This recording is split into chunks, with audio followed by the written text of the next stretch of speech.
Colonel Sutton Smith, 65, retired not uncomfortably on a supplementary private income. Could not resign himself to the discovery of Roman coins under the grounds of his cottage. Interesting theory the colonel has about those coins, over 2 sherries, never a third, no matter how nakedly his guest may leer at the adamant decanter. He can, of course, complete his memoirs, extensive notes over a period of years, invitations, newspaper clippings, photographs, stretching into the past on yellowing dates. Objects go with the clippings, the notes, the photos. The colonel decides to make his own time and constructs a simple calendar consisting of 10 months with 26 days in each month. The months have names like old Pullman cars, where the colonel had lived until his 18th year. Smell of soot and steam and iron and cigar smoke as the train jolts away into the past. The colonel is jolted back to the now. The colonel decides on this mild gray day to bring his time into present time. He looks at the objects on the breakfast table, calculating the moves to clear it. He measures the distance of his chair to the table, how to push chair back and stand up without hitting the table with his legs.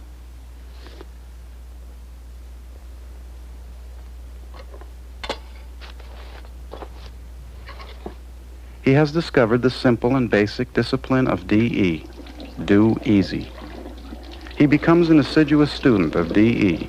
Cleaning the flat is a problem in logistics. He knows every paper, every object, and many of them now have names. Knives, forks, and spoons flash through his fingers and tinkle into drawers.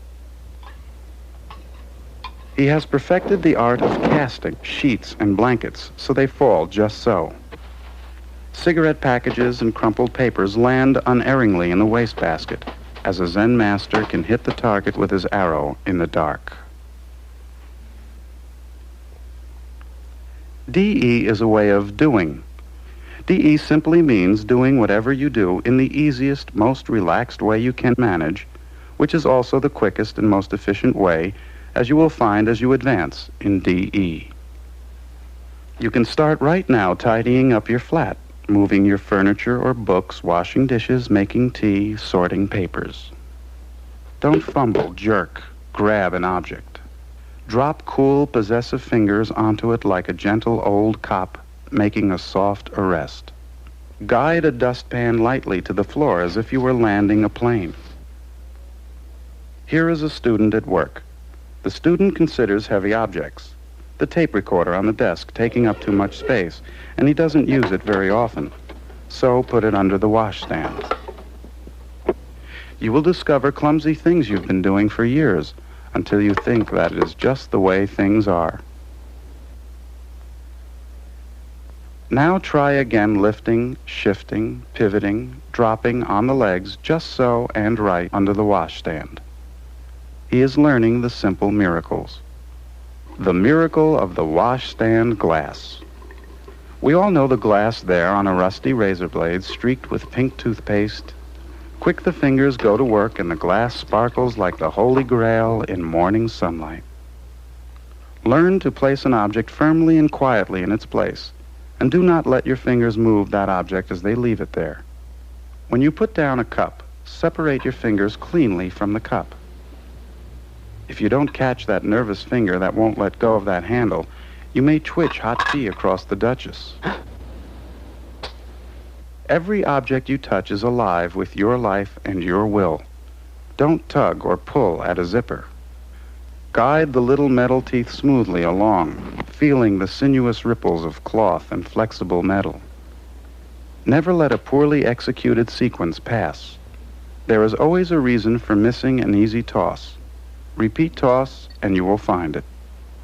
Surely this is the easy way.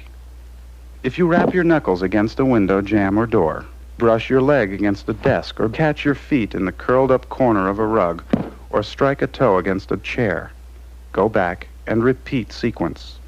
You may experience a strange feeling, as if the objects are alive and hostile, trying to twist out of your fingers, jump out at you and stub your toe or trip you. You will be surprised how far off course you were to hit that chair, that window jamb, or door. Get back on course and do it again. How can you pilot a spacecraft if you can't find your way around your own apartment? It's just like retaking a movie shot until you get it right. And you will begin to feel yourself in a film, moving with ease and speed. If you drop an object, break an object, spill anything, knock painfully against anything, galvanically clutch an object, pay particular attention to retake. You may find out why and forestall a repeat performance. No student of DE would have his pocket picked applying DE in the street, picking his route through slower walkers. Don't get stuck behind that baby carriage.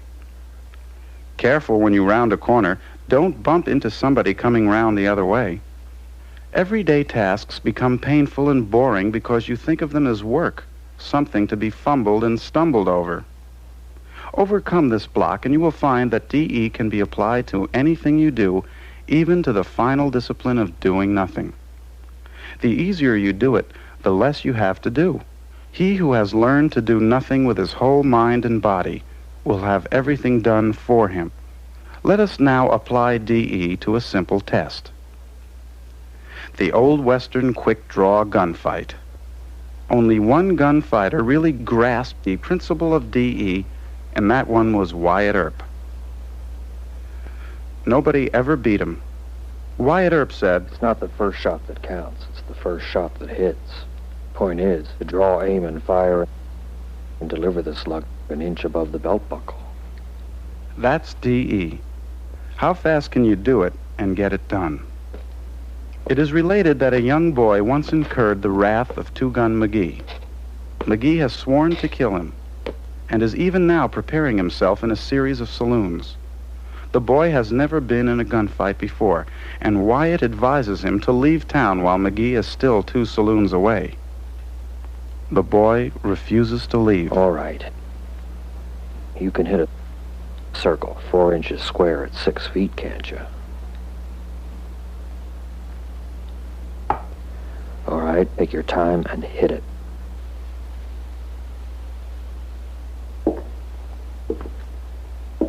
"Take your time, kid." How fast can you take your time, kid?